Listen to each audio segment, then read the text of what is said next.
Hey everybody, this is my 29-gallon miscellaneous tank, and we're going to take a quick impromptu trip around the world here, although I don't know how quick it's going to be. We'll have to see what happens as we make our way around. This is my first time in the fish room this afternoon, so we're going to be looking at the tanks together this afternoon as we go around from tank to tank on this Around the World update.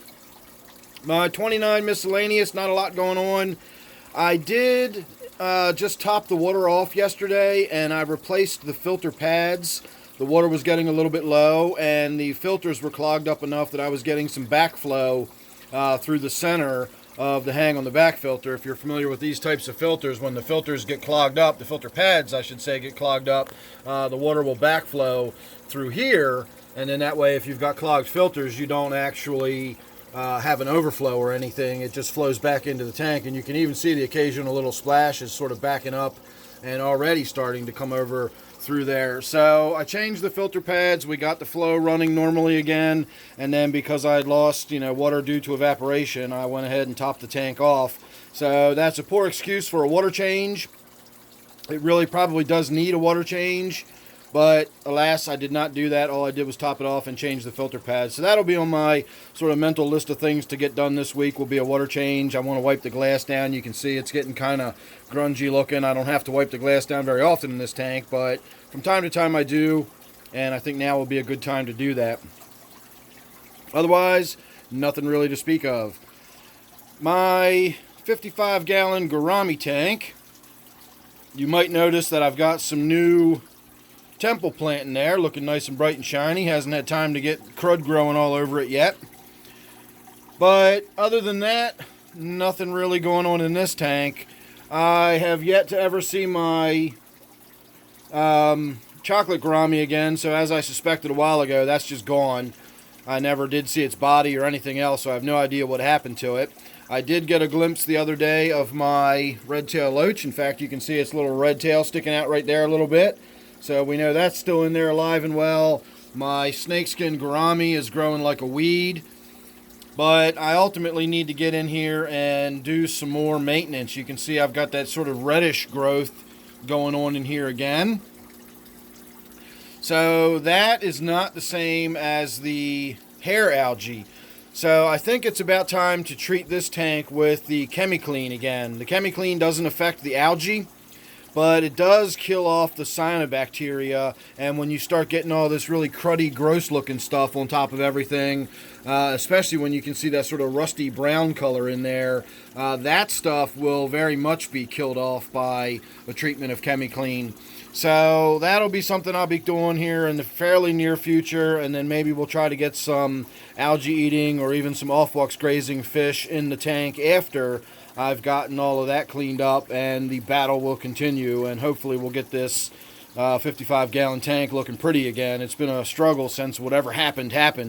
Don't know why I had this outbreak in this tank, but there you go. My 55-gallon Tbar tank. Nothing really to speak of in this tank either. I don't think this is going to be a really exciting Around the World. I haven't done a whole lot in the fish room this week. This tank, I've got not a lot of anything going on that I can think of. I haven't done a water change or anything. You can see where I've got all the new growth coming off of the rhizome up here on the top of this Anubias. That is where I cut the terminus. You can see here's an example of the terminus. It's the very end of the rhizome, and it sort of tops off in a cluster of leaves, and that's where your new growth emanates. And it's just going to sort of keep on growing, in this line, and it's going to get longer and longer. And that's what was happening over here, except it was going this way, and it was getting taller and taller, and it was actually beginning to stick out of the tank. And so I cut that off. You can actually see, if you notice this little sort of light-colored mark right there, that's the tail of my big pleco. He's hiding down here, and his nose ought to be sticking out down here somewhere. It's always hiding in there. Yeah, there's his nose. Sorry about that. I bumped the camera with my hand. That's his nose right there. So having cut that top rhizome off, and you might be able to make out right there is one of my Siamese algae eaters. There's one, and then the other one is probably hiding over here in this patch of Anubias somewhere. They usually separate themselves, and one stays in one bush and the other stays in the other. And I don't see it at the moment, so it's in there hiding pretty good. So anyway, you get the idea. That's all this new growth is coming out from where I cut that tip off, if I ever get that thought finished. So I'm probably going to be doing the same to this one fairly soon. As this gets much longer and bigger, I'm going to have to cut that off there. I've got another terminus coming up here. That might need to get cut off eventually. But other than that, again, not a lot going on. I probably could use a water change. You can see I've got some dead Java fern. You know, I've got some fronds of Java fern in here that are dead and lying on the bottom. So it wouldn't hurt to get them out of there. And then, of course, with that big pleco in here, I can always vac out some of the fish poop and get this tank cleaned up a little bit. So we'll see what happens. We'll get to it this week. So finally, we've got a tank that really is worth actually talking about. I have done something to this tank this week, and that is that I've taken my Siamese algae eaters out of quarantine, and I've moved them over into their forever tank. And we can see a couple of them right there. One of them's just going to town. There's another one. All four of them. Yeah, I can see the fourth one is in the back a little bit, but they're all four in a fairly tight group. The other one's over here a little bit. But from what I've seen so far, they're just doing exactly the same thing that they did when they were in the quarantine tank, which is cruise around the tank. Look, that's got a piece of floating debris with algae on it, and you can see he's working it over while it floats in the water. It's all they do is they swim around the tank eating algae and nibbling algae off of stuff. So let's see, when I looked in here yesterday, yeah, wow, big difference. When I looked in here yesterday, you could see it almost looked like streamers of green algae flowing off of that, and now all of that is gone. So it hasn't even been 24 hours since they've been in there, and we're already starting to notice that much of a difference. So I'm really excited about that. Again, you can just look at them. It's all they do is they just sit over there and they just chew algae.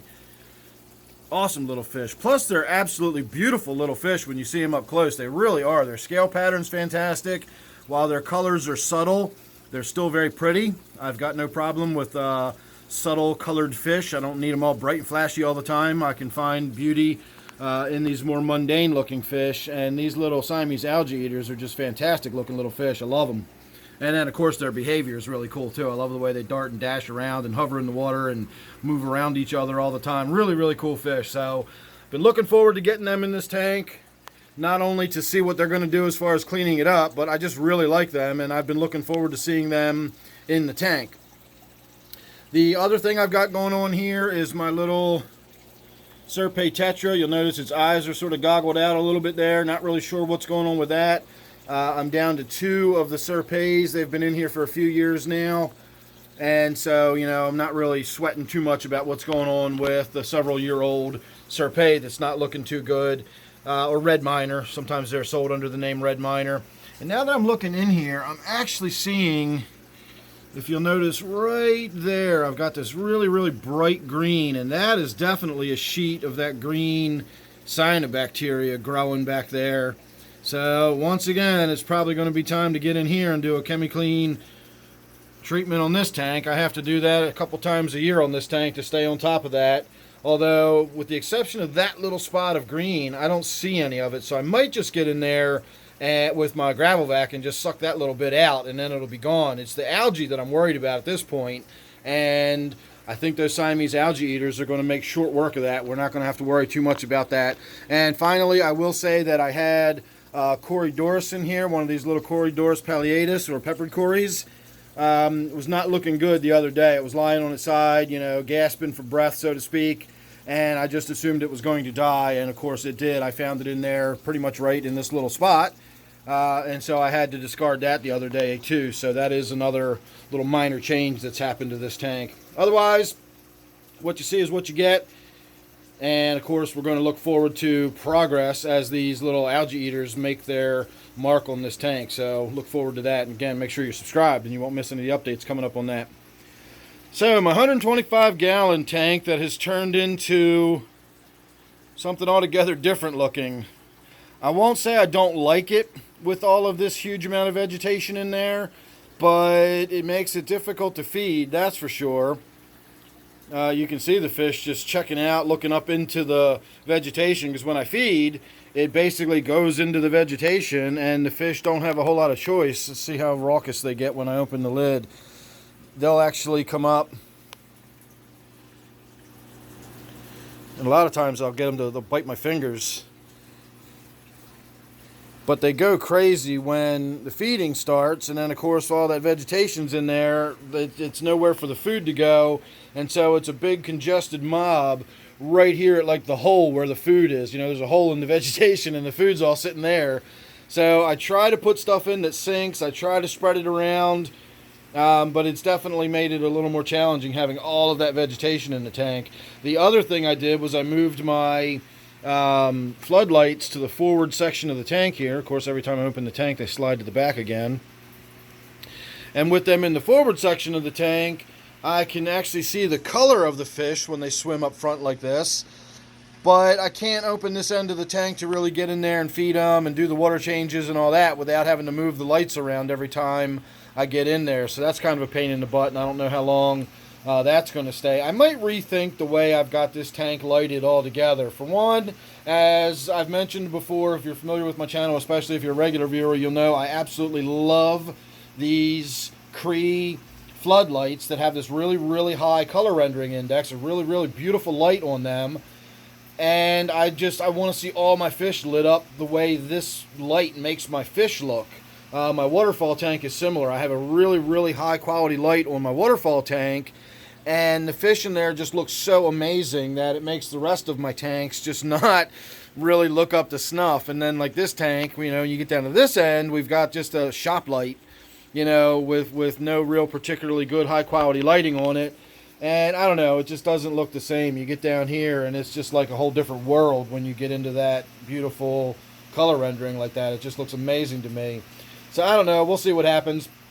The last thing that I think I will mention is I've been selling some of my plants, but I can never sell as many water sprite as I get. Well, I'll say I can never sell as many with my current viewership. If I ever do take off and get a lot of viewers, that might be a different story. But as of now, I always have more water sprite than I have customers for water sprite. And so what I think I might do, I know my good fish store, the House of Tropicals down in Glen Burnie, they will buy fish from me for store credit. If I have fish that breed or if I have fish that outgrow tanks, you know, my Chinese algae eater in this tank, for example, if I ever take that down there, my plecos, if they eventually get too big and I have to take them down there, that's a normal thing. That's a regular occurrence for me. And I've never tried doing it with plants. I've never bothered to ask them if they bought excess plants. So I might just take a bucket full of water sprite down there one day and just see if Mike will give me, you know, a few dollars in store credit for it or something like that.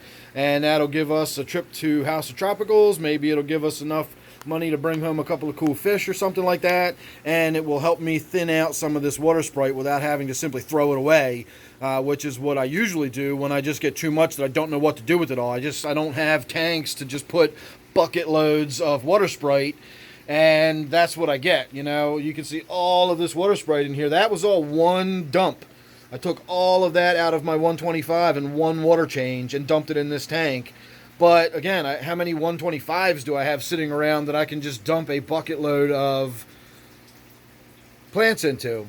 So I think the solution is going to be to take them down to House of Tropicals. I'm sure Mike will do something with me. He's a reasonable guy, and I've had a good, long working relationship with him. He appreciates the fact that I talk about him on my channel, and as such, he usually gives me pretty good deals and treats me right when I'm down there. He treats everybody right, but he treats me extra right because I treat him extra right.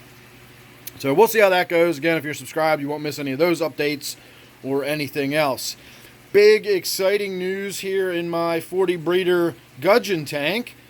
It's just looking great. I got a lot of the water sprite pulled out of this tank. I left enough in there that it'll grow back because it does grow back fast. In fact, you can see just that very little bit I've got in there. You just watch and see how fast this is just covered in water sprite. Again, there's a little bit over here, but that's it. You can see the surface of the tank is almost bare of water sprite. And I'm not going to add any more water sprite. We're going to just let what's in there grow back in. And you mark my words, it'll be a month and this place, it'll just be full of water sprite again. It does not take long at all to grow back in. In the meantime, we can actually see some of these other plants. These were given to me by one of my viewers. This stuff right here, this more pointy leaf, this sort of spearhead shaped leaf, this is a temple plant. This also is a temple plant, but this is what I put in there. I believe that is Creeping Jenny from way back in the day that I put in there, or Moneywort, if you want to call it Moneywort in the aquarium. It often is referred to as Moneywort. Or no, I'm sorry. Is it Moneywort or Pennywort? I always get those two confused. I think Creeping Jenny is called Pennywort, and I think Moneywort is something that's a little bit different. So that was mine originally, but this came from a viewer and is doing really well, and we can kind of almost see this little bushy plant back there is another plant that came from one of my viewers, and that's actually looking really good. I'm really happy with that. I don't know what it is. And I honestly don't even remember who sent it to me at this point. I feel terrible about stuff like that, but I do have a terrible memory when it comes to stuff like that. So if anybody does recognize that, or if you remember sending it to me, let me know what it is. I'll forget promptly after you tell me, but if it goes down in the comment section or whatever, other people will get to read that, and so somebody will get to find out what it is. But the other big exciting thing about this tank was I've found out that my little South American bumblebee catfish is still alive and well, and living in this cave here. I saw him yesterday, and when I came in and turned the lights on this morning, I saw it in there again, and he more or less shuffled around and went deeper into the darkness after the lights came on, but I did see it. So it is still alive, and it is still in there. And then right there, you can just about make out my little rubber lip pleco. Maybe if we come down lower, you can see its silhouette a little bit. But that's my little rubber lip pleco. So all three fish in this tank are still alive and well. And then, as I said, the tank itself is just looking fantastic. I'm really excited about this new plants. As much as I enjoy my water sprite and Java fern, they're very easy to grow. They fill in the tank nicely. They add lots of bright green color. It does get a little boring just looking at nothing but water sprite and Java fern in all of my tanks. So having a little bit of variety in there is exciting to me. I'm really happy about that. So moving on, let me get past my waterfall here. Excuse me. My 125. Done a lot of work on this one recently, mostly involving just basic maintenance. I got in there and did a big water change. I wiped the glass down very thoroughly, and I removed a lot of plants. I removed a ton of this Java Windelov. This is the stuff that's got the real sort of fingery tips on it. That was a huge dense mass up there, and I thinned that out quite a bit. You can actually even see light coming through it a little bit at this point. I removed a bunch more water sprite in addition to what we saw in the 125 back there, my native tank. I pulled a bunch more water sprite out, and now this right now is all we've got going on in here. And again, that's, you know, I say all we've got going on in here, but that's a lot of water sprite already. And likewise, in it seems like days, this is going to be covering the tank again. But I do absolutely love that root structure. That is so beautiful to me. And especially when you see it flowing in the current and whatnot, it just looks awesome. Speaking of current, my power head died. After years and years of use, I finally lost one of my Corellia power heads. I've never had one stop working on me before. And so I finally did, and I replaced it, and I think I need to make a little bit of an adjustment to how it's positioned. If you can kind of see, there's a flat rock back there. That was sort of designed to make sure that the water didn't move too much of the gravel around. And I guess the other one I either had facing more forward, or maybe I had it slightly up, because I never had that going on before. I've got a huge mountain of gravel back there that is all just blown up from the current. Let's see if we can see in from the end of the tank. I know it's kind of dirty. Well, not really. It's too dirty. But you get the idea. That current, that water flow down there has just cleaned out the gravel down here and pushed it all the way up against this rock. So I'm going to have to get in there and make an adjustment to the power head where it's actually positioned,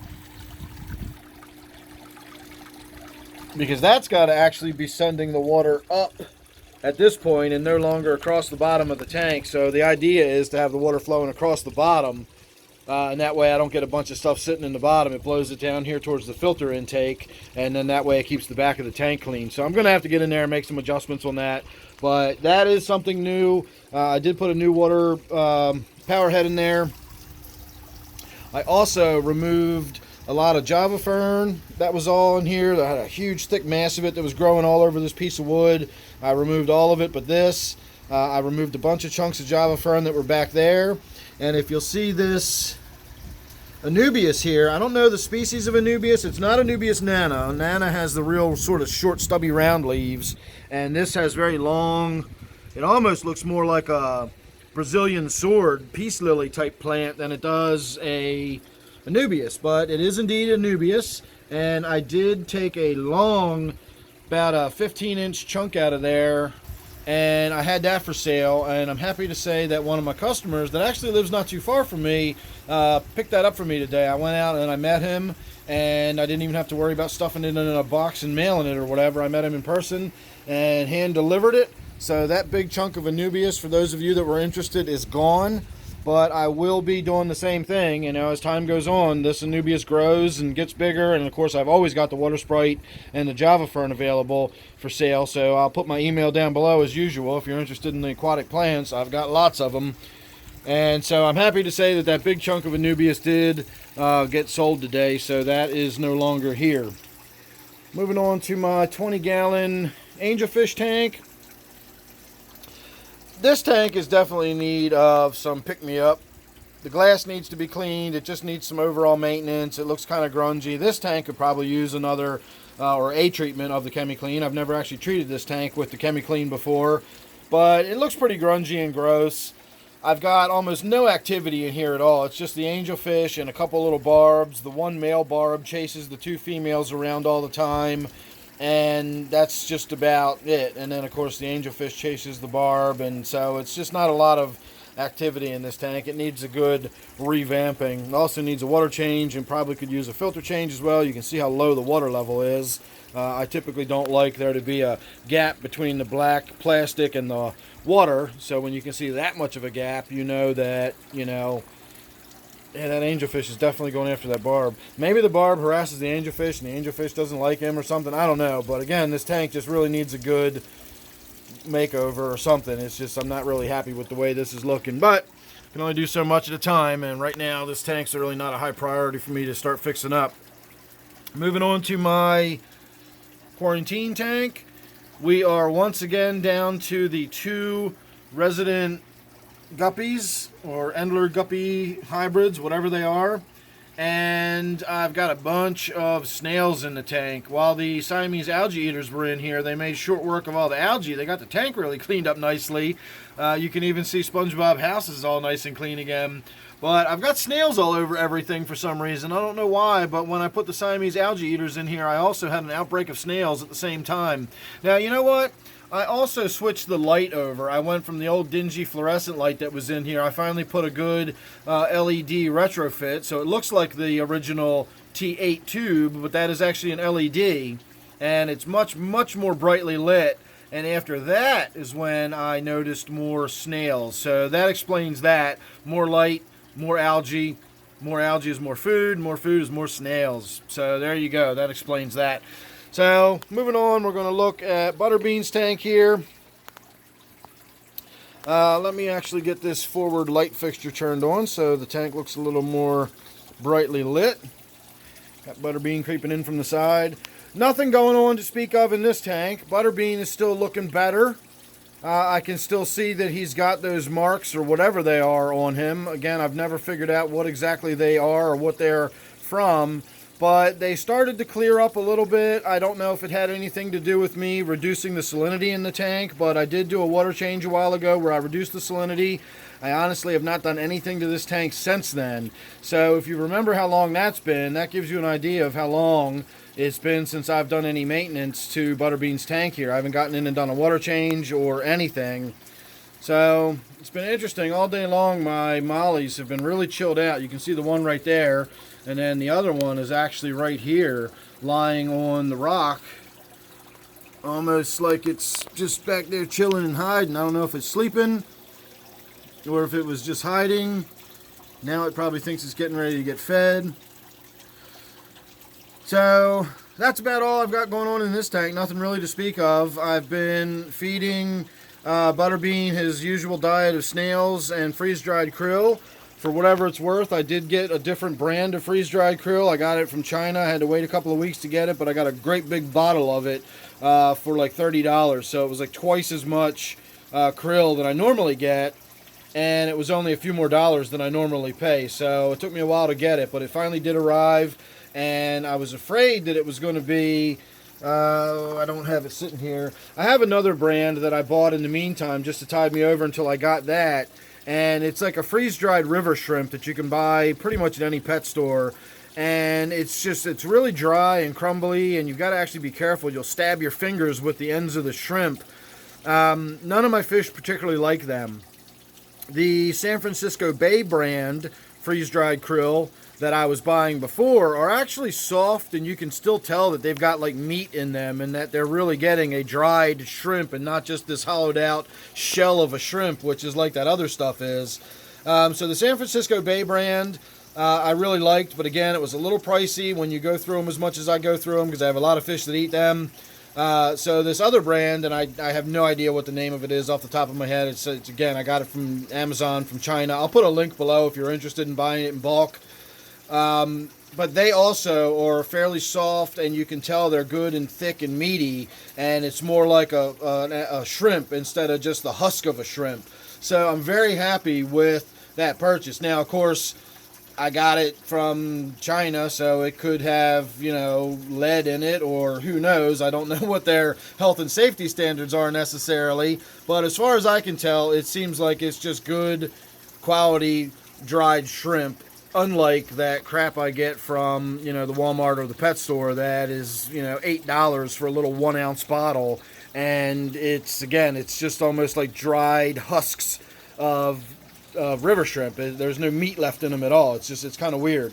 So I'll use them for like my native tank. I'll crumble them, cheap ones up, and just dump them in there or whatever. But I can save the higher quality food for butterbean, and then for my tenopoma that's in my 125 gallon African tank that we just looked at, or African themed tank, I should say. So here we are back to the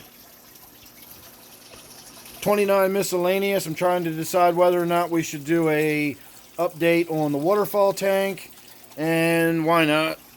We've gone this long, another few minutes isn't going to hurt anything. Not a whole lot to talk about here. Let's get some lights turned on first so we can actually see what we're looking at. Turn the first light on. That just lights up this top section. Next we will light up this, which is my big bright LED. And lastly, I've got a spotlight, or it's actually a floodlight hiding down here, that lights up the inside of the tank. So my poinsettia got moved over here just for a place to be so I can get some light on it. That doesn't really have a permanent home. It's not going to stay here for long, actually, because that is blocking my view.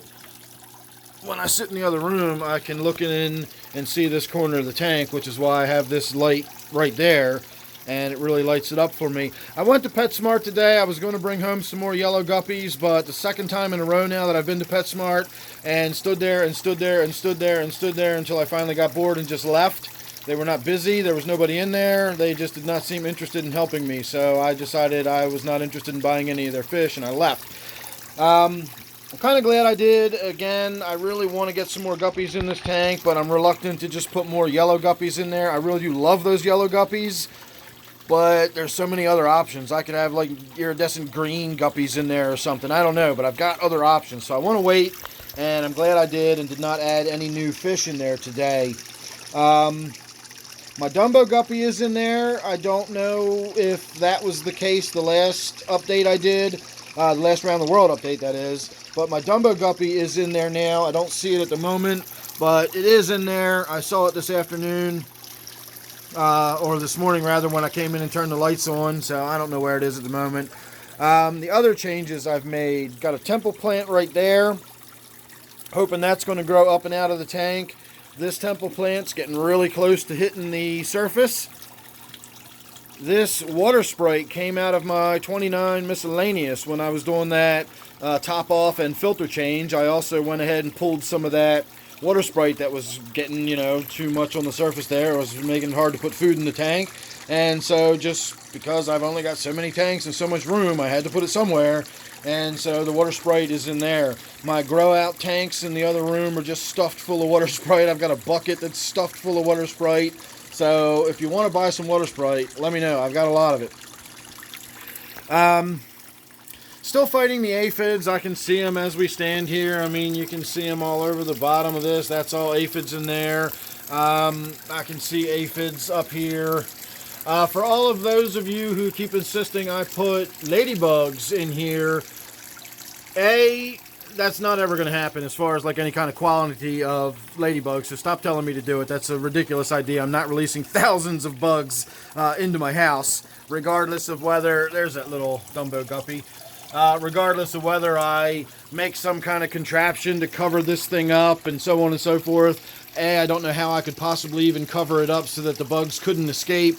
You know, I've got carpet, as dirty as it is, but they can still get under the, you know, and then once it's done, how do I get them out of the house? How do I get 10,000 ladybugs out of here? And then, of course, there's always the, how do I know the ladybugs didn't leave one single aphid behind whenever I do somehow figure out how to get all the ladybugs out? Yeah, again, it's just, it's absolutely not feasible for me to bring a bunch of ladybugs here and let them loose in the house. But I did find a ladybug out in the yard the other day, and I brought it in here, and I very carefully let it go on my daylily down there. And about an hour later, I was in here, and I saw it flying around, banging up against the light like a moth to a candle. And then that was the last I ever saw of it. So I don't know where it went. It might still be crawling around in there somewhere for all I know. Haven't seen it anywhere else around the house, but I did release a ladybug into this garden, so there should be at least one very, very fat, happy ladybug in here somewhere.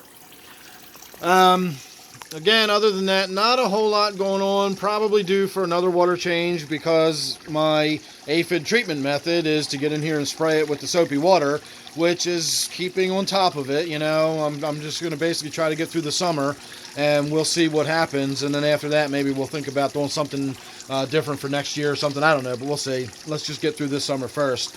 And finally, I will say that my geranium that was sitting here on this little corner that was growing that way so far, I moved up here, and you can still see it's growing that way, but now it's kind of, you know, can't really fall over without pushing some stuff out of the way, and that's not going to happen. So we now have the geranium out here with a little bit of bright color and flower happening. So there you go. We're going to call that the complete around the world. I guess I should mention my whatever this tank is. It's no longer a red-clawed crab tank because I'm sure there are no longer any red-clawed crabs in this tank, but it does have shrimp in it, and I've got some guppies in there, and I'm thinking about how to revamp this tank. Again, not really high on my priority list of things I need to get done at the moment, but this tank is something that has potential to be a really interesting tank. So we'll wrap it up right there and call this the end of your around the world video. So thanks for watching. Make sure you subscribe. Don't forget to check down below if you're interested in buying any aquatic plants. My email will be down there. Hit me up. We'll talk. You'll get a lot of plants for your money. I guarantee that. So once again, make sure you subscribe. You won't miss any of the updates. This is my waterfall tank. Thanks again, and I will see you real soon on the next one.